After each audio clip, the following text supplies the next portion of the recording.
여러분 안녕하십니까, 정관용입니다. 정부가 1,000만 원 이하의 채무를 10년 이상 갚지 못하고 있는 연체자 159만 명의 빚을 탕감하기로 했죠. 여기에 대해서 성실히 빚 갚은 사람들에 대한 역차별 아니냐, 도덕적 해이 불러일으키는 거 아니냐 논란이 뜨겁습니다. 국회의원 되기 전부터 이 저소득층 소액 채무 탕감 운동을 펼쳐온 분이죠. 더불어민주당 재윤경 의원의 의견 들어보겠고요. 북한의 탄도미사일 도발과 관련해서 미국 트럼프 대통령이 중국을 향해 대북 원유 공급 중단을 요구했죠. 자, 과연 중국은 어떻게 나올까? 전문가 의견 들어보겠습니다. 세종연구소 홍현익 박사의 인터뷰 준비했고요. 7시 5분 시작되는 2부, 이 정치권 이슈에 대한 여야 의원들의 토론으로 꾸며지는 정치 토크. 오늘은 국정원 개혁안, 또 검경 수사권 조정안에 대해서 더불어민주당 금태섭 의원, 자유한국당 박성중 의원과 함께하겠습니다. 잠깐 광고 듣고 출발하죠. 정부가 어제 장기 소액 연체자 지원 대책 내놨죠. 1,000만 원 이하의 빚을 10년 이상 갚지 못했고 상환 능력이 없는 저소득층에 대해서 빚을 탕감해주는 그런 내용입니다. 도덕적 해이 논란이 뜨거워요. 자, 이 문제에 대해서 저소득층에게 소액 대출을 해주는 주빌리 은행 설립을 이끄셨던 분이죠. 더불어민주당 재윤경 의원 연결합니다. 안녕하세요. 네, 안녕하세요. 예. 그러니까 1,000만 원 이하의 원금을 10년 이상 못 갚은 사람은 전원 대상이 되는 겁니까? 그렇지 않습니까? 아닙니다. 그러니까 일단은 사실 그 신청자에게 그 상환 능력을 심사해서 예. 그것에 따라서 적극적으로 채무를 정리를 하든가 아니면 조정을 해주는 예. 그런 제도를 운영하겠다라는 거고요. 예. 그리고 뭐 이렇게 이 공기업이나 금융회사, 뭐 이런 금융 공공기관들이 그 보유한 그 장기 소액 채권 중에서 소멸이 완성된 채권만 이전에 사실은 일괄적으로 탕감을 했습니다. 예. 근데 좀 전에 이렇게 말씀하실 때 제가 주빌리은행을 소액 대출을 하는 회사라고 그렇지 않고요. 예. 그 단체는 소액 대출이 아니라 장기 연체 채권을 저희가 사서 탕감해 왔던 운동을 했습니다. 예. 지금 이번에 정부가 내놓은 그런 것을 민간에서 했던 거죠? 그렇죠. 네. 어쨌든 간에 근데 지금 대상자 159만 명 뭐 이런 얘기 나오는데 그 대상자 전원이 아니라 신청하는 사람에 한해서 상환 능력이 있는지 평가해서 한다 이 말이죠? 네, 맞습니다. 예, 보면 뭐 도덕적 해이 이렇게 말씀하시는 그 얘기는 조금 이따 해보고요. 네네. 상환 능력이 있는지 없는지는 뭐 어떻게 판단합니까?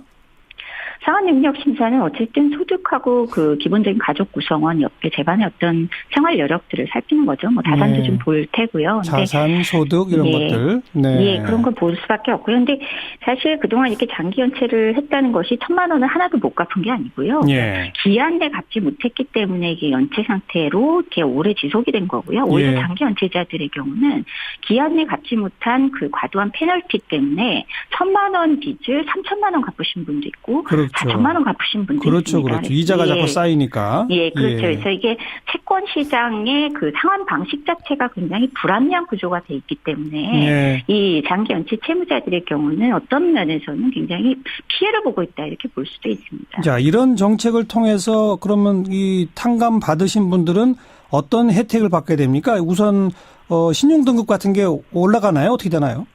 신용 등급이 올라가거나 그러기는 좀 어려울 거고요. 그건 아니고. 뭐 신용 등급은 새로운 신규의 어떤 신용을 공급할 때 기준이 되는 거잖아요. 예. 어쨌든 탕감 대상이 됐는데 다시 새로운 대출을 주는 것은 사실은 좀 그분들에게 근본적인 도움이 되는 건 아니기 때문에 신용 등급의 어떤 혜택을 드리거나 그런 건 아닙니다. 이제 다만 그 추심에서 이제 좀 자유로워지시는 거죠.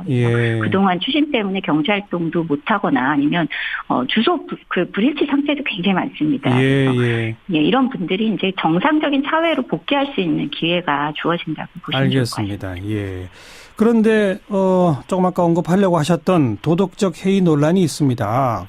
뭐 열심히 노력해서 빚 갚은 사람만 오히려 역차별 받는 거 아니냐 이런 지적 어떻게 생각하세요?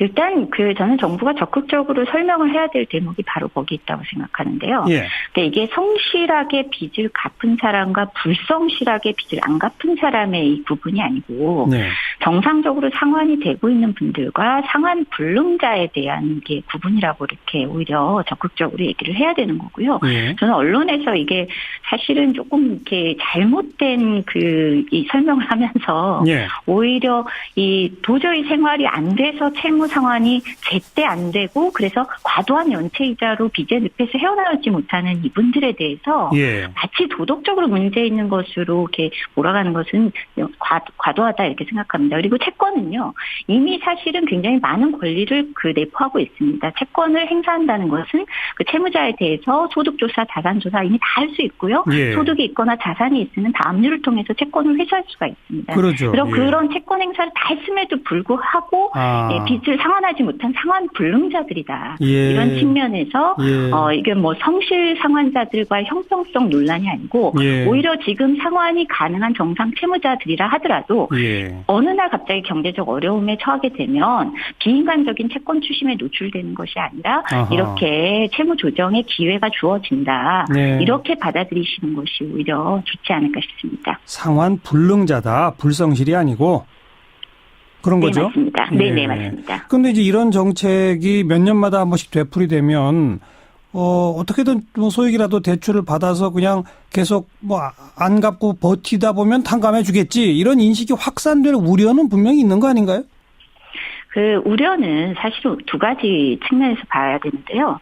하나는 사실은 이번에 우리가 정책을 피면서 이렇게 뭐 1년 정도 뭐 혹은 몇 개월 정도 소액을 대출을 받아서 예. 이렇게 의도적으로 안 갚으려고 했던 것이 분명한 사람들을 구제해 주는 게 아니고요. 아하. 이거는 5년, 10년 사실은 경제 생활이 불가능할 정도로 어려운 처지에 내몰리면서 추심을 당했던 그 예. 고통이 있던 그 분들입니다. 예. 이런 정책이 반복된다고 해서 버틸 수 있는 채무자의 환경이나 여건이 되지는 않습니다. 예. 채권자가 이미 채권 행사를 얼마든지 충분히 하거든요. 그래서 그런 예. 우려는 채권의 본질적 속성에 대해서 우리가 굉장히 채권에 과도한 권리를 주고 있는 현실을 전혀 감안하지 않은 얘기라고 말씀드리고 싶습니다. 기존에 왜 개인 회생제도, 뭐 채무 재조정제도 이런 게 또 기존에 있지 않습니까?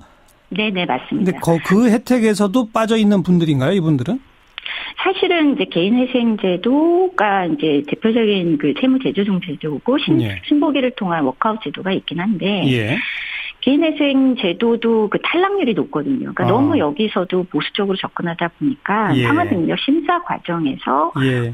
사실상 이제 조금 더 너무 이렇게 다시 생활이 재기가 가능한 수준으로 이렇게 하지 않고 있다는 점이 문제였고요. 예. 신보기의 워크아웃도 저희가 좀 상당히 문제 지적을 많이 했었습니다. 그리고 또 여기 이번에 탕감 대상이 되신 분들은 거기서 더 나아가서 이 채권들이 이미 금융회사들이 다 상각처리를 했거든요. 한마디로 회계장부에서 다 빼버렸습니다. 예. 그럼에도 불구하고 채권은 살아서 대부업체 등에 이렇게 무분별하게 여러 차례 재매각돼서 채권자들이 바뀌어가면서 추심이 이어져 온 거거든요. 예. 근데 경우에 따라서는 보면은 이 채권액을 보면요. 뭐 예를 들면 어떤 분은 20만 원을 못 갚아서 이 유치장에 감치까지 된 사례가 있는데 예. 이분이 그러면 정말 20만 원이 돈이 없어서 안 갚았냐 이렇게 탓하실 수도 있지만 아니죠. 몇백만 원을 갚았습니다. 다만 제때 못 갚은 거예요. 알겠습니다. 예. 그런 제때 못 갚다 보니까 눈덩이처럼 불어나서 온갖 그렇죠. 피해를 이미 보신 분들이다. 그렇죠. 알겠습니다. 알겠습니다. 오늘 여기까지 듣죠. 고맙습니다. 네, 고맙습니다. 더불어민주당 재윤경 원내대변인이었습니다. 미국의 트럼프 대통령 북한의 미사일 도발에 대한 제재 차원으로 중국을 향해서 대북 원유 공급 중단을 요구했습니다. 한편 북한은 어제 새벽 이루어진 이 신형 대륙간 탄도미사일 화성 15형의 발사 모습 동영상과 사진을 공개했고요. 자, 세종연구소 홍현익 박사를 연결해 봅니다. 박사님 안녕하세요. 네, 안녕하십니까. 네, 그 사진과 동영상 다 보셨잖아요. 네. 기존에 있던 것보다 확실히 개량된 거 맞습니까? 네, 몇 가지 특이한 점이 있는데요. 네. 무엇보다도 직경이 더 굵어졌어요, 미사일에. 예. 그래서 이 하단부의 1단 로켓 부분에 엔진이 하나가 아니라 2개가 들어갔다라고 지금 여겨지고 있고요. 예. 그러니까 출력이 2배가 된 거죠. 예. 그다음에 2단은 이제 상단부인데 좀 날아간 다음에 이제 단분리해 가지고 또 2차로 이제 날아가는 부분이죠. 그렇죠. 거기도 더 더 두껍고 그러니까 직경이 더 넓어졌거든요. 예. 거기에는 본래 엔진 또는 새로운 엔진을 달고 예. 보조 엔진까지 달아가지고 더 출력이 높아진 것 같고요. 예. 그래서 전반적으로 더 길어져서 연료를 더 많이 실은 걸로 추정이 됩니다. 예. 그러니까 전반적으로 더 강력한 미사일이 그렇죠. 된 게 아닌가 이렇게 생각되고요. 굵어지고 길어지고 그래서 멀리 날아가게 했다 이거지 않습니까? 그렇죠. 힘도 더 세지고 예. 속도도 더 빨라지고. 예. 네. 뭐 미국 워싱턴까지 간다는 거에 대해서 어떻게 보세요? 워싱턴까지 뭐 갈 수는 있을 것 같은데 문제는 뭐냐면은 지금 탄두를 얼마나 소형화했느냐. 예. 한 2, 3년 전만 해도 1톤이었거든요. 예. 탄두가. 예. 근데 이제 지금 몇 년이 지났으니까 한 500km 정도로 줄였을 가능성이 있다. 2분의 1로. 예. 그러면 2분의 1일 경우 500km라면 한 9,000km 날아간다라고 보고요. 예. 그 다음에 200km까지 더 많이 소형화했다 그러면 뭐 10,000km 좀 넘어갈 수도 있다 이렇게 보는데. 네. 그러니까 200km까지 줄였을 것 같진 않거든요. 예. 이렇게 보면 지금 당장에 전쟁이 났을 때 워싱턴까지는 아직은 안 날아간다. 근데 이제 조금만 더 개발하면 날아갈 수 있다. 예. 이 정도라고 보여집니다. 대기권 재진입에 대해서는 홍 박사님 의견 어떠세요? 저는 아직 대기권 재진입은 못한 것 같고요. 대기권 재진입을 시험하려면 정상 각도로 쏴야 되는데 정상 궤도로. 예. 근데 이번에도 거의 수직으로 고각 발사를 했기 때문에 그러니까 모의 실험이지 실제 실험에서 성공했다고 보기는 매우 어렵죠. 예. 그래서 대부분의 과학자들은 아직 대기권 재진입까지는 아니다. 예. 예. 그런데도 이제 김정은이 그 핵무력을 완성했다 하는 게 그 의미가 오히려 굉장히 의미가 깊다고 봅니다. 그러니까 뭐 전문가들은 아닐 것 같은데 김정은은 완성 선언한 의미가 뭡니까? 제가 보기에는 그게 굉장히 중요한데요. 네. 경우에 따라서는 김정은이 이제 대화로 나올 수도 있다는 것이고요. 네. 대화로 나올 수 있는 그 논리적인 명분을 만들었기 때문에 예. 한국과 미국이 어떻게 하느냐에 따라서는 지금 이를테면 도발했으니까 안보리에서 또 제재 논의하고 뭐 하잖아요. 그렇겠죠. 근데 만약에 요번에 어떤 경위간 간에 네. 제재를 안 한다. 그리고 미국이 조건 없이 대화해보자. 그러면 저는 대화에 나올 수 있다라고 보여집니다. 네. 예. 아직 불충분한데도 핵무력 완성 선언으로서 나는 이제 대화 나갈 준비가 됐습니다라고 말한 것이다. 그렇죠. 그걸 그렇게 해석해 볼 수가 있는데요. 네. 근데 뭐 반드시 그렇게 된다라기보다는 김정은으로서는 그 사회주의 국가에서는 명분이 되게 중요한데. 그러니까요. 예. 네, 명분을 만들었다라고 하는 거는 그런 의도가 있을 수 있다는 것을 보여준다는 거죠. 알겠습니다. 그래서 예. 우리나 미국이 어떻게 하느냐에 따라서는 잘하면은 대화 국면으로 갈 수도 있는데. 네. 그러나 안보리에서 제재를 또 하고 뭐 미국이 또 이제 또 추가 제재 발표한다는 거 아닙니까? 그렇죠. 그렇게 되면 김정은으로서도 자기는 대화로 가려고 했는데도 또다시 뭔가 도발을 해야 되는 그런 상황에 몰릴 수도 있다는 거죠. 네. 이번에도 미국이 테러 지원국으로 재지정만 안 했으면 뭐 한 열흘이나 있다가 대화가 됐을 가능성도 있는데 네. 어떻게 보면 미국이 대화의 길을 차단한 그런 측면이 있다는 게 좀 아쉽습니다. 미국은 중국을 향해서 원유 공급 중단을 요구했습니다. 중국은 어떻게 나올까요? 중국은 이미 유엔에서 그 대사 입을 통해서 또 중국 외교부에서 발표한 오늘 오후의 내용을 보면요. 예. 이건 안보리 결의의 내용은 중국은 100% 충실하게 하지만 네. 그렇다고 해서 독자 국가의 독자 제재는 반대한다. 네. 그것은 미국이 북한에 대해 독자 제재하는 것도 반대하고 더군다나 중국이 따로 독자 제재하는 건 말이 안 된다는 거죠. 예. 더군다나 원유 공급을 중단하면 이것을 이런 방식으로는 북핵 문제 해결도 안 될 뿐 아니라 예. 오히려 민생까지 해친다. 북한 주민이 무슨 죄가 있냐. 이런 논리를 지금 펴고 있습니다. 예. 따라서 지금 지난번에 그 원유 공급에 대한 그 수량은 결정해 놨거든요. 예. 그러니까 그게 중요한 게 뭐냐면 거기에 대해서 한 20%나 30%는 줄일 수는 있을 것 같아요. 예. 근데 100% 줄이는 거는 뭐 있을 수 없다. 저는 그렇게 봅니다. 예. 이미 유엔 안보리에서 논의된 수준 한 20% 30% 줄여 나가는 요거까지만 이행할 것이다. 그 말씀 그렇게 이해하면 되겠죠? 일단은 안보리 결의만 이행한다는 거죠. 네, 그런데 미국이 그렇게 뭐 세컨더리 보이콧을 막 휘두르고 한다면 그렇다면 뭐 한 20% 정도는 줄일 수 있다. 이렇게 타협은 될 수 있다는 거죠. 미국 트럼프 대통령은 또 동북아 오면서는 북한하고 대화할 의향을 많이 밝혔었는데 자, 네. 앞으로 어떻게 될까요? 대화 국면 쪽으로 갈까요? 아니면 또 추가적인 제재, 그다음에 북한의 뭐 추가적인 뭐 핵실험 이런 쪽으로 갈까요? 제가 좀 트럼프 대통령이 들으면 좀 싫어하시겠지만은 이번에 쭉 순방하시는 거 보면서 일본과 한국과 중국에서 이 동북아의 긴장 국면을 활용해서 1차 수금을 한 것 같고요. 네. 돌아가서 테러 지원국 지정하고 재무부 추가 제재하고 북한이 이제 미사일 쏘니까 2차 수금으로 들어가지 않을까 제 걱정인데요. 그렇게 하지 않으려면 우리 정부가 좀 잘하고 중국하고 오히려 중국 방문해서 시진핑 주석하고 어떻게 보면 긴밀히 연결해서 이것이 뭐 동북아의 평화와 안정과 북핵 문제 해결을 위한 거니까 트럼프 대통령이 뭐 군사 제재는 물론이고 동북아 긴장을 추가로 고조시키는 거를 트럼프나 김정은이나 둘 다 못하도록 만들어야 되는데 슬기로운 지혜가 필요한데 지금 우리 정부의 기조는 트럼프 행정부에 너무 좀 지나치게 좀 추종하는 듯한 우리의 국익은 사실은 제재도 하고 한미연합훈련도 강화하지만 협상과 대화도 해야 되는데 트럼프 대통령에게도 제재하고 훈련하더라도 그건 열심히 하겠으니까 그러나 조건 없이 대화도 해보자. 알겠습니다. 그리고 우리도 대북 특사도 보내겠다. 이런 식으로 해야 되지 않을까 저는 생각합니다. 홍 박사님의 그 1차 수금, 2차 수금이 참 적절한 표현이라는 생각이 드는군요. 여기까지 고맙습니다. 네, 감사합니다. 세종연구소의 홍연익 박사였습니다. 윤태곤 실장 어서 오십시오. 네, 안녕하세요. 네, 특별 사면 이야기가 솔솔 흘러나오고 있죠? 그렇죠. 문재인 정부 출범 이후에 사면이 한 번도 없었잖아요. 없었죠. 최근에 이야기가 나오고 있어가지고 오늘 박상기 법무부 장관이 국회에 나왔는데 의원들이 물어봤습니다. 요즘 이제 보도도 나오고 있지 않냐 그러니까 성탄절 사면은 시기적으로 촉박하고 상당한 어려움이 있다 이렇게 말했어요. 그럼 성탄절 사면은 없다?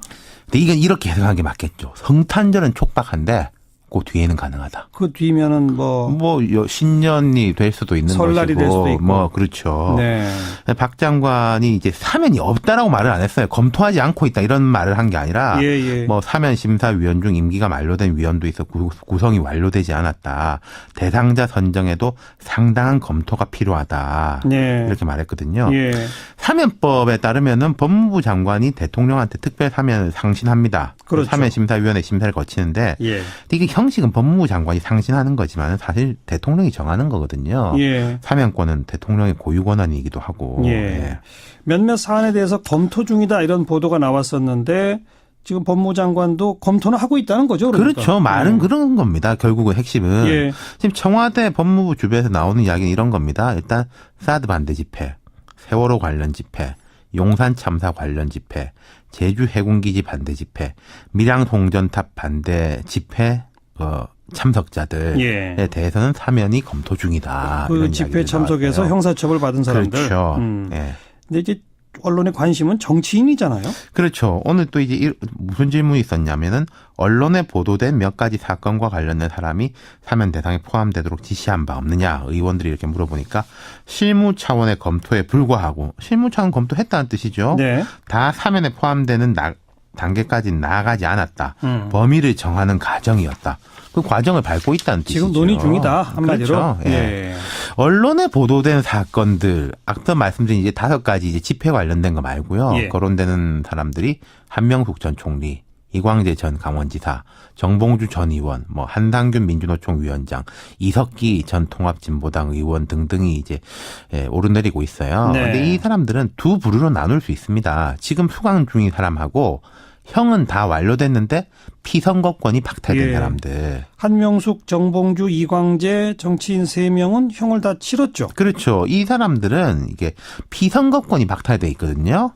사면을 받으면 이제 복권이 된다는 이야기죠. 그러니까 출마할 수 있게 되는 거죠. 그 정치 활동, 출마 등등 이제 여러 가지 활동을 좀 더 자유롭게 할 수 있다 이런 이야기인 것이고 한상균, 이석기 두 사람은 수감 중이지 않습니까? 그렇죠. 만약 사면을 받으면은 형 집행 면제가 되는 거죠. 네.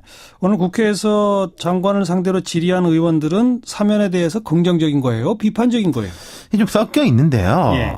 보수 진영에서는 지금 벌써 딱 이름만 나오면 반발하려고 태도를 갖추고 있습니다. 예. 그리고 좀 온도차가 있는 게 정봉주 전 의원 같은 경우에는 좀 쉬울 거예요. 얼마 전에 민주당, 정의당, 국민의당 의원 125명이 문 대통령한테 사면 청원을 냈고 네.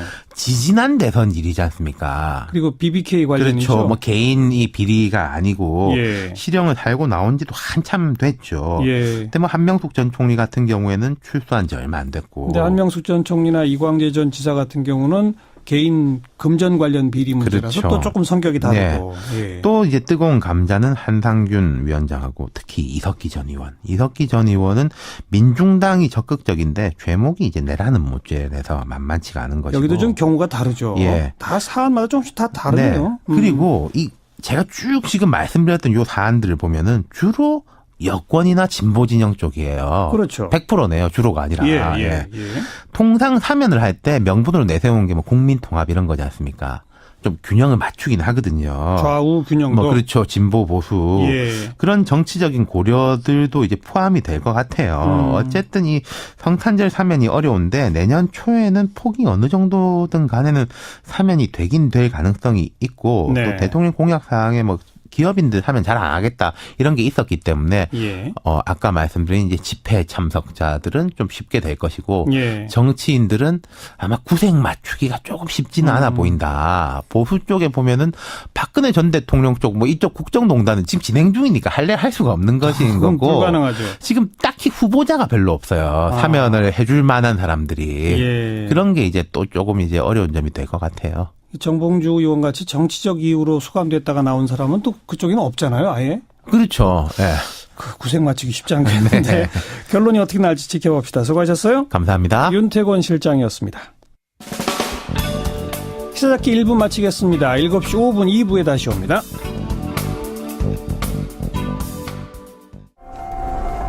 사운드 오브 뉴스로 출발합니다. 김민아 기자 어서 오세요. 안녕하세요. 오늘 들어볼 소리는요. 서울 지하철 9호선 중에 개화에서 신노년역 구간 운영을 담당하는 노동자들이 오늘부터 부분 파업에 들어갔는데요. 이 관련해서 소리를 들어보시죠. 이번에는 이 열차의 종착역이 개화역입니다. 내리실 문은 오른쪽입니다. 참을 만큼 참았습니다. 울분과 굴욕을 삭히고 오늘 이 자리까지 오기 9년이 걸렸습니다. 졸면서 운전하고 식사 시간에 밥 먹다 말고 민원 응대하러 뛰어나가고 밤샘 근무하고 아침 9시에 퇴근해서 당일 저녁 11시에 출근해서 연속 밤샘 근무를 하여왔습니다. 9호선이 지옥철이라는 오명을 우리 손으로 바꿉시다. 저희 내로 9호선을 이용해 주셔서 고맙습니다. 네, 노조의 요구사항은 뭡니까? 핵심을 요약하면 인력 충원과 노동 강도 조정으로 볼 수가 있겠는데요. 구체적으로는 현재 38분으로 되어 있는 휴식 시간을 2시간으로 늘리고 3조 2교대에서 5조 3교대로 이 교대 업무의 형식을 변경하자. 그리고 1인 근무역을 폐지하자라는 내용입니다. 지금 노조의 주장을 보면은요. 서울 지하철 1호선에서 8호선까지는 직원 1명당 수속 인력 약 16만 명 정도 수준인데 9호선은 이거보다 10만 명이 많은 26만 명에 달할 정도로 지금 인력이 부족하다는 것이거든요. 예. 이 결과로 9호선 기관사 들은 다른 노선보다 하루 평균 1시간 반에서 2시간까지 더 일을 해야 되고 출근도 한 달에 3일에서 5일 정도 더 나와야 된다 뭐 이런 얘기입니다. 예. 그동안 사측과 협상을 통해서 일부 부분에서는 좀 입장차를 좁힌 것으로도 알려졌었는데 사측이 더 이상 입장에 진전을 보이지 않았고 오히려 대체 인력을 충원하는 등의 파업 준비 움직임만 보여서 할 수 없이 파업에 돌입했다라는 게 노조의 노조의 설명입니다. 오늘 아침에도 뭐 일부 혼란이 있었다고 하는데 파업이 장기화될 가능성이 있나요? 지금 이제 오전 5시 35분 그리고 7시 25분 두 차례에 걸쳐서 김포공항역에서 신노년역 방면으로 가는 급행열 출입문이 제대로 작동을 안 해서 차고지로 회송하는 일이 있었거든요. 예. 다른 구간의 열차 운행들도 차례로 지연이 됐는데 이것은 뭐 직접적으로 어떤 파업의 영향은 아니라고 하고요. 또 이번 파업은 다음 달 5일까지 6일 동안만 한시적으로 이어지고 이 출근 시간 7시부터 9시까지는 100% 정상 운행을 한다는 것입니다. 예. 또 퇴근 시간인 5시부터 7시까지는 85%만 운행하고 나머지 시간대에는 50% 운행을 하는 그런 수준을 유지하는 것이기 때문에 이 파업의 영향이 뭐 직결되는 출퇴근 시간에 직결되는 수준은 아닌 것으로 봐야 될 것 같습니다. 9호선은 지금 그러니까 민자가 들어와서 운영하고 있는 그런 노선이잖아요. 그렇습니다. 9호선 운영에 대해서 그동안 여러 문제 제기들이 있었는데 뭐 좀 장기적 해법을 찾아야 되지 않을까요? 그렇습니다. 그런 지적들이 지금 계속 나오고 있는데요. 지하철 노동자들의 근무 환경 문제, 안전 문제로 직결되기 때문에 근본적으로는 서울 지하철의 공공성을 제고하는 게 해결책이다. 이런 얘기들이 쭉 나오고 있습니다. 말씀하신 대로 현재 9호선 뭐 민간 사업자가 운영하는 방식이고 그렇다 보니까 이윤을 극대화하기 위해서 효율적인 운영만을 추구하게 된다. 그래서 노동 조건 악화는 필연적이다라는 건데요. 이런 구조 자체가 이명박 전 대통령이 서울시장 하던 시기에 만들어진 것이니만큼 결자 해지 차원에서라도 좀 서울시가 9호선을 재공영화하는 등의 대안을 좀 내서 어떤 서울교통공사를 통해서 통합 관리하는 운영까지도 생각해 봐야 되지 않느냐 이런 주장들이 좀 나오고 있습니다. 검토해야 되죠. 그럼까지도. 그렇습니다. 자, 다음 뉴스요. 한국은행이 6년 5개월 만에 기준금리를 0.25%포인트 인상을 해서 지금 1.5%가 되는 것으로 결정을 했는데요. 한국은행은 기준금리 인상 판단의 근거로 올해 3% 성장이 가능할 것으로 지금 예상이 되고 내년에도 3% 성장이 가능할 것으로 판단이 된다라는 점에서 지금은 통화정책의 긴축 강도를 서서히 높여갈 필요가 있다 이렇게 밝혔습니다. 또 장기간 저금리 기조로 누적된 가계부채의 부작용 등의 대처를 해야 된다는 점도 이 금리 인상의 결정 배경이 된 것으로 분석이 되고 있는데요. 아울러서 미 연준이 다음 달에 금리 인상을 단행할 경우에는 우리나라와 이 금리 역전이 일어나서 외국인 자본 이탈 등도 있을 수 있다. 이런 불안감이 지금 시장에 있기 때문에 이것을 해소하는 차원에서라도 금리 인상을 해야 된다. 이런 판단에 좀 작용한 것으로 보입니다. 그런데 금리가 올라가면 대출 받은 사람들 이자 부담이 늘어날 거다. 이 우려가 또 크죠. 그렇습니다. 지금 가계부채가 1,400조 원을 돌파한 상태다. 이 소식도 전해드렸었는데요. 한국은행은 대출금리가 0.25%포인트 오를 경우에 가계의 이자 부담은 총 2조 3천억 정도 늘어난다. 이렇게 계산을 하고 있습니다. 이걸 가지고 통계청의 올해 가구 추계를 통해서 계산을 따로 해보면 가구당 늘어나는 이자 부담 18만 1,725원 정도일 것이다. 이렇게 예상이 된다는 건데요. 이렇게 되면 소비가 좀 위축될 수 있고 상대적으로 지금 고용시장의 회복세가 또 더딘 상황이기 때문에 최악의 경우에는 내수 전체에 좀 악영향이 갈 수 있다. 이런 우려가 나오고 있습니다. 그래서 한국은행도 이런 상황을 충분히 우려해서 추가 금리 인상에 대해서는 좀 신중하게 판단할 예정이다라는 건데요. 하지만 또 하나 우려가 된다고들 보는 대목이 있는데 그게 바로 환율과 관련한 대목입니다. 환율이 어떻게 움직이죠? 금리가 오르면 지금 외국과의 금리 차이 때문에 해외 자본들이 이제 유입이 늘어날 수 있는데요. 이 경우 그러면 원화 강세로 이어질 수 있다는 겁니다. 이게 그냥 이제 계속 강세가 이어질 경우에는 수출 기업이 타격을 받을 수 있고 이게 다시 내수 위축으로 이어지는 이른바 더블딥 현상이 될 수 있다는 게 일각의 우려인데요. 특히 올해 3분기까지의 우리나라 수출 실적의 상당 부분은 반도체 쏠림 현상의 결과이다. 이 지적이 나오고 있고 이걸 제외한 제조업의 나머지 부분은 충분히 지금 회복이 된 상황인지 의문이다라는 지적이 나오고 있다라는 점을 좀 유념해야 될 것 같고 또 현재 소비자 물가 상승률 이거는 저조하기 때문에 이것도 뭔가 경기 회복이 충분치 않다라는 우려를 키우고 있다는 것이거든요. 그렇기 때문에 당국이 뭔가 환율에 대해서 개입을 해야 되는데 그것도 지금은 어려운 상황이라는 겁니다. 현재 미국과의 FTA 재협상 국면인데다가 이것 때문에 환율 조작국 지정 이런 함정에 빠지는 것을 경계해야 되기 때문인데요. 따라서 정부 차원에서는 좀 섬세한 대책이 필요하고 특히 가계에 바로 영향을 미칠 수 있는 큰 이 부동산 부분 이런 것들에 대해서는 좀 면밀한 대응이 필요하다라는 지적입니다. 다음 뉴스는요. 김관진 전 국방부 장관과 임관빈 전 국방부 정책실장이 지금 구속 적부심사로 석방이 되지 않았습니까? 그렇죠. 이후에 이종명 전 국정원 3차장 그리고 e스포츠협회 사무총장 역시 구속 적부심사를 청구해서 이게 어떻게 될 것이냐 관심사입니다. 이종명 전 차장의 경우에는 원세훈 전 국정원장 등과 공모를 해서 국정원 심리전단과 연계된 사이버 외곽팀의 불법 정치 관여 활동을 지원하고 여기에 국정원 예산 수십억 원을 지급한 혐의를 받고 있는데요. 또 e스포츠협회 사무총장 조모 씨의 경우에는 전명원 전 청와대 정무수석의 측근들이 법인카드와 위장 고용 등으로 협회 자금을 빼돌리는 데 공모한 혐의를 받고 있습니다. 이 두 건 모두 이 김관진, 임관빈 두 사람 석방을 결정한 신광열 판사가 지금 담당하고 있는 그런 상황입니다. 그리고 김관진 전 장관은 이제 석방이 됐지만 정치 관여 관련해서 새로운 의혹이 또 나오네요. 국방부의 국방사이버 댓글 사건 조사 TF는 오늘 김관진 전 장관이 결재한 사이버사의 댓글 관련 문건이 추가로 확인됐다. 이런 내용이 담긴 3차 중간조사 결과를 발표했는데요. 이 조사 결과에 따르면 김관진 전 장관은 2012년 4월에 총선을 앞두고 북한 종북 세력 선거 개입 대응을 위한 심리전 작전 지침을 결재한 것으로 나타나고 있습니다. 이 문건에는 총선 전 한 달 정도의 기간 동안 사이버사 사이버사령부의 전체 인원을 투입하는 뭐 총력 대응 작전을 하겠다 이런 내용이 들어가 있다는 건데요. 또 조사 TF는 사이버사령부가 인터넷 매체 포인트 뉴스를 민간 사업인 것처럼 위장해서 직접 운영한 사실도 확인됐다 이렇게 밝히고 있습니다. 네. 이 포인트 뉴스는 시민 기자 200여 명을 이제 기사 등록을 하도록 하면서 이 등록된 기사에 대해서 일정 보수를 지급하는 그런 이제 일도 했다고 합니다. 네. 또 원세훈 전 국정원장 관련된 의혹도 추가로 또 나왔죠. 국정원 특수활동비를 사적으로 유용했다 이런 얘기인데요. 두 가지 의혹이 제기되고 있습니다. 첫 번째는 원세훈 전 원장이 객원연구원 활동을 하기 위해서 미국으로 출국을 계획하던 시기인 2014년 3월인데 이때 특수활동비 200만 달러를 미국 스탠포드 대학 내 한 단체에 송금하도록 했다는 거거든요. 이게 결국 미국으로 도피하기 위한 자금 성격이 아니었느냐라는 게 의혹의 내용이고요.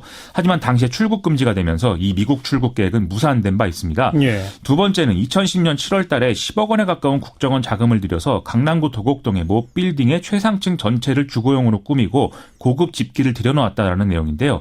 검찰은 이 과정에 원세훈 전 원장의 부인도 관여한 것으로 보인다는 점에서 결국 가족들이 사용할 목적으로 이 자금을 유용한 거 아니냐 이렇게 의심을 하고 있다고 합니다. 여기까지 수고하셨어요. 고맙습니다. 김민아 기자였습니다.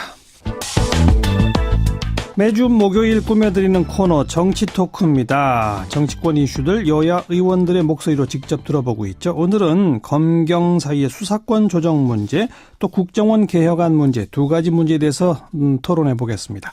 먼저 더불어민주당의 금태섭 의원 안녕하세요. 예, 안녕하십니까. 네, 자유한국당의 박성중 의원 안녕하세요. 네, 안녕하십니까. 두 분 인사 좀 하시고요. 아유, 금태섭 의원님 안녕하세요. 예, 안녕하십니까. 예. 자, 어제부터 국회 법사위에서 검경 수사권 조정 논의가 시작됐는데 원래 공수처 설치한 논의하다가 이제 검경 수사권 조정 논의 이거 먼저 하자 이렇게 해서 바뀐 거죠? 금태섭 의원님 맞죠? 아니요, 그렇게 바뀐 것은 아니고 원래 회의가 사흘이 잡혀 있었는데요. 예. 이틀째 저희가 공수처 논의를 했습니다. 예. 그리고 사흘째 그 검경 수사권 조정 논의를 하려고 했는데 예. 자유한국당 의원님께서 이틀째 회의를 하면서 공수처만 논의하지 말고 수사권 조정도 논의를 하자고 하셔서 예. 당연히 준비되어 있던 대로 그렇게 논의가 된 겁니다. 자유한국당은 검경 수사권 조정하고 공수처 논의를 같이 해야 한다는 이유가 뭡니까, 박성중 의원님? 저희들은 그 공수처 어떤 이런 것보다는 검경 수사권 조정이 그 정도다 검토하는 것이 그리고 먼저 논의돼야 된다 이런 논지를 가지고 있습니다. 왜요? 왜 그렇죠? 우선 그 공수처 설립에 대해서 뭐 여러 가지 말이 많지만은 예. 저희들 한 세 가지 정도로 문제가 있다 이렇게 판단을 하고 있습니다. 예. 우선 첫 번째 그 공수처장을 국회가 추천하는 임명 여당이 한 명하고 야당이 한 명을 하게 됩니다. 예. 그러게 되면 여당을 선택하게 되면은 예. 검찰도 대통령이 장악하고 공수처도 대통령이 장악해서 예. 양칼을 드는 형국이 된다. 예. 이런 차원에서 저희들은 검격 반대를 하고 있는 입장이고요. 예. 두 번째는 그 공수처장이 임기가 5년입니다. 예. 그런데 그 밑에 있는 검사들은 연임이 가능하고 또 수사관들은 정년 때까지 근무를 할 수가 있습니다. 예. 이래 되면 한 번 들어오면 그 편향적 성격을 고칠 수가 없다. 이런 두 번째 우려를 가지고 있고요. 검사와 수사관들이. 네네네. 예. 그다음에 OECD 국가 중에서 이렇게 그 공수처를 가지고 있는 전례가 거의 없기 때문에 예. 이것은 상권 분립 위반이고 하나의 실험 정치에 불과하다. 이런 알겠고요. 차원에서 저희들은 공수처 설립을 반대하는 입장이고요. 검경 수사권은 어떻게 조정하는 게 맞다고 보세요? 그래서 검경 수사권 조정이 정도로 가자. 그걸 개혁해서 정말 우리 어떤 미래 경쟁력을 가지고 뭔가 해나가자 이런 차원입니다. 그러니까 검찰의 수사권, 경찰의 수사권을 독립시켜주는데 동의하신다는 건가요? 네네네. 아, 그렇군요. 거기에 대해서는 뭐 원칙적으로 저희들은 동의하고 있습니다. 네. 참고로 말씀드리면은 예. 검찰 개혁에 대해서 지금 현재 검찰이 알아서 기고 있지 않습니까? 뭐 이런 말을 써서 좀 미안하긴 한데요. 예. 여러 가지 적폐청산 관련해서 지금 서울중앙지검만 하더라도 242명의 검사 중에 99명, 40%가 투입되고 있습니다. 예, 알겠습니다. 예, 자, 그런 관점에서 우선 경찰의 수사권 독립에 원칙적으로 찬성한다는 말씀까지 들었고, 금태섭 의원님. 예, 저희는 검경 수사권, 검찰과 경찰에서 수사권과 기소권을 분리하는데 원칙적으로 찬성한다는 데 대해서 대단히 환영합니다. 예. 저희는 검경 수사권 조정이든 공수처 법안이든 다 필요하다는 것이 저희의 입장이고요. 예. 문재인 대통령의 공약사항이기도 했습니다. 예. 민주당에서 공수처 법안은 박범계 의원이 발의를 하셨고 수사권 조정 법안은 제가 발의를 했는데요. 예. 뭐 박범계 의원도 마찬가지로 두 가지 다 필요하다고 하고 있습니다. 예. 다만 저희가 걱정스러운 것은 방금 박 의원님도 말씀을 하셨지만 예. 원칙적으로 찬성한다고만 말씀하시면서 구체적인 논의를 자꾸 안 하시려고 하시거든요. 오늘도 구체적인 논의가 없었습니까? 그러니까 이제 공수처 같은 경우에는 자유한국당에서 반대한다고 하시는데, 네. 뭐 국민의 80% 이상이 찬성한다고 하고, 예. 만약에 여야 합의가 되면은 뭐 만들어져야 되니까 일단 어떤 형식으로 할 것인지, 예. 그리고 지금 박 의원님께서 정치적 중립성이 걱정된다고 하셨는데, 예. 그러면 자유한국당에서는 공수처장을 어떤 식으로 뽑기를 원하시는 건지 좀 말씀을 해주셔야 논의가 되는데, 예. 이건 반대하니까 그런 논의 자체를 안 하겠다고 하시고, 예. 그러면 이제 수사권 조정에 대해서 논의를 하자고 하셔서 제 법안을 냈더니, 네. 원칙적으로는 적극 찬성하고, 수사권 기소권 분리하는데 동의한다고 하시면서도, 네. 이 법안을 통과시키자는 것은 아니거든요. 어. 그러면 저희는 뭐 공수처가 됐든 수사권 조정이 됐든 검찰을 개혁해야 된다는 것은 거의 전 국민이 동의하고. 잠깐만 알겠습니다. 예. 저도 이야기를 좀 하겠습니다. 박성중 의원이 그냥 제가 딱딱 여쭤볼게요. 네네네.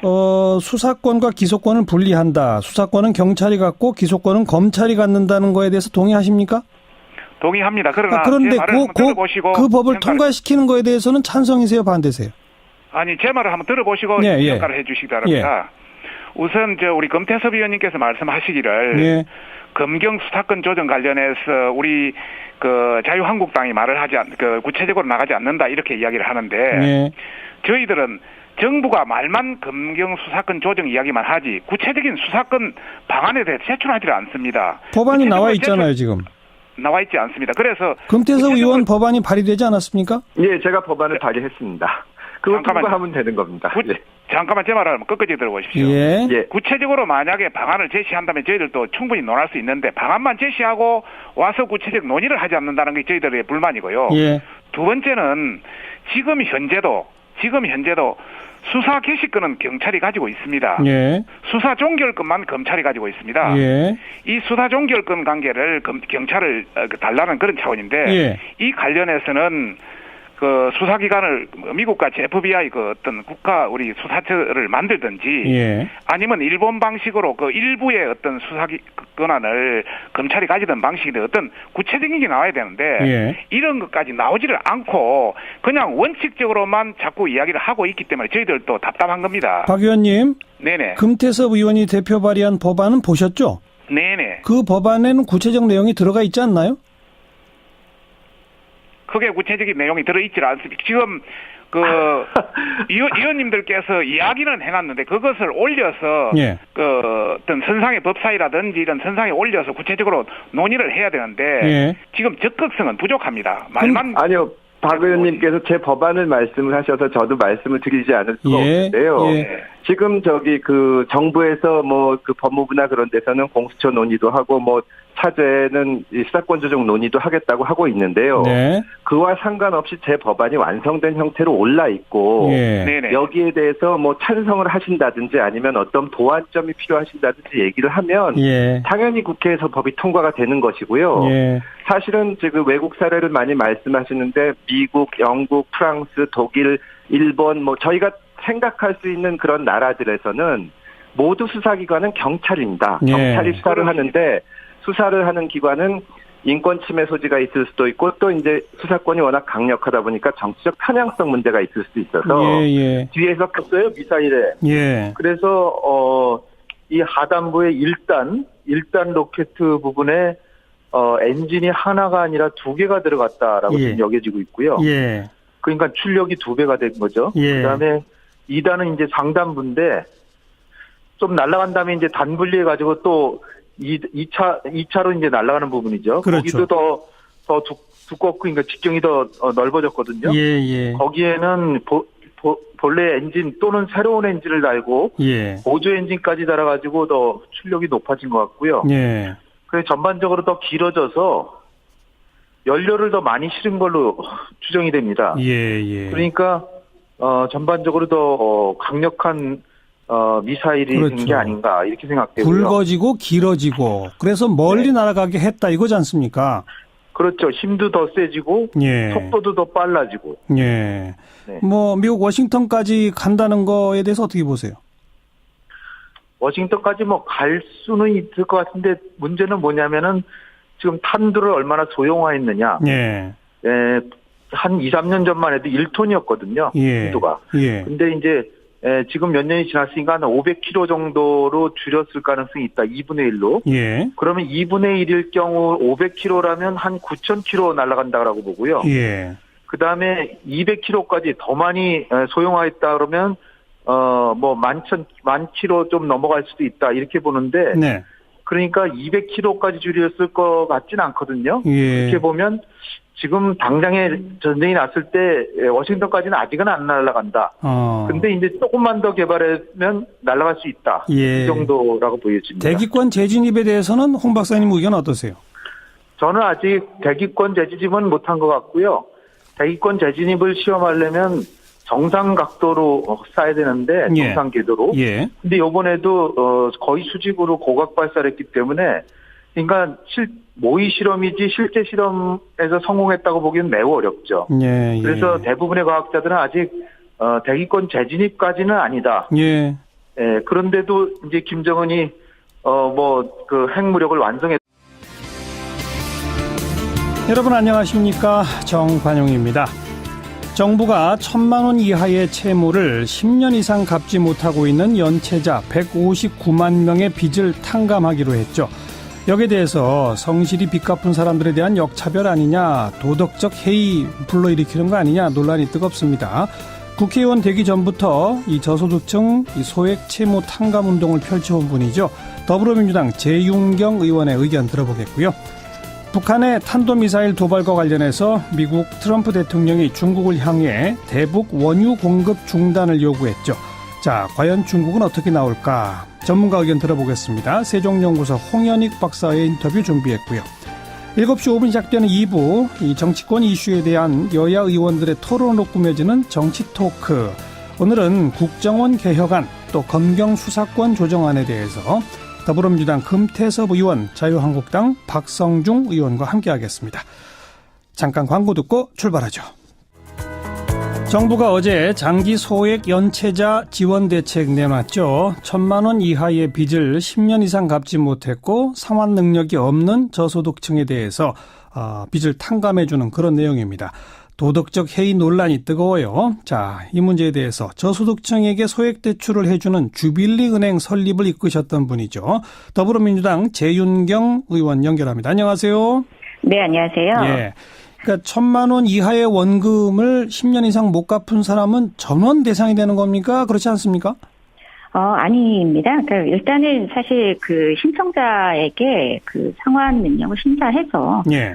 그것에 따라서 적극적으로 채무를 정리를 하든가 아니면 조정을 해주는 예. 그런 제도를 운영하겠다라는 거고요. 예. 그리고 뭐 이렇게 공기업이나 금융회사, 뭐 이런 금융 공공기관들이 그 보유한 그 장기 소액 채권 중에서 소멸이 완성된 채권만 이전에 사실은 일괄적으로 탕감을 했습니다. 예.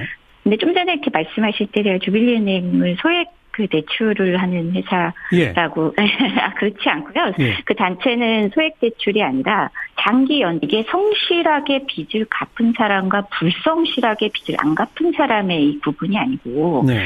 정상적으로 상환이 되고 있는 분들과 상환 불능자에 대한 게 구분이라고 이렇게 오히려 적극적으로 얘기를 해야 되는 거고요. 예. 저는 언론에서 이게 사실은 조금 이렇게 잘못된 이 설명을 하면서 예. 오히려 도저히 생활이 안 돼서 채무 상환이 제때 안 되고 그래서 과도한 연체이자로 빚의 늪에서 헤어나오지 못하는 이분들에 대해서 예. 마치 도덕적으로 문제 있는 것으로 이렇게 몰아가는 것은 과도하다 이렇게 생각합니다. 그리고 채권은요 이미 사실은 굉장히 많은 권리를 내포하고 있습니다. 채권을 행사한다는 것은 그 채무자에 대해서 소득조사, 자산조사 이미 다 할 수 있고요. 예. 소득이 있거나 자산이 있으면 다압류를 통해서 채권을 회수할 수가 있습니다. 그렇죠. 그래서 예. 그런 채권 행사를 다 했음에도 불구하고 빚을 상환하지 못한 상환 불능자들이다. 예. 이런 측면에서 이게 뭐 성실 상환자들과의 형평성 논란이 아니고 예. 오히려 지금 상환이 가능한 정상 채무자들이라 하더라도 예. 어느 날 갑자기 경제적 어려움에 처하게 되면 비인간적인 채권 추심에 노출되는 것이 아니라 아하. 이렇게 채무 조정의 기회가 주어진다. 네. 이렇게 받아들이시는 것이 오히려 좋지 않을까 싶습니다. 상환 불능자다. 불성실이 아니고. 그런 네, 거죠? 맞습니다. 예. 네, 맞습니다. 그런데 이제 이런 정책이 몇 년마다 한 번씩 되풀이되면 어떻게든 뭐 소액이라도 대출을 받아서 그냥 계속 뭐 안 갚고 버티다 보면 탕감해 주겠지. 이런 인식이 확산될 우려는 분명히 있는 거 아닌가요? 그 우려는 사실은 두 가지 측면에서 봐야 되는데요.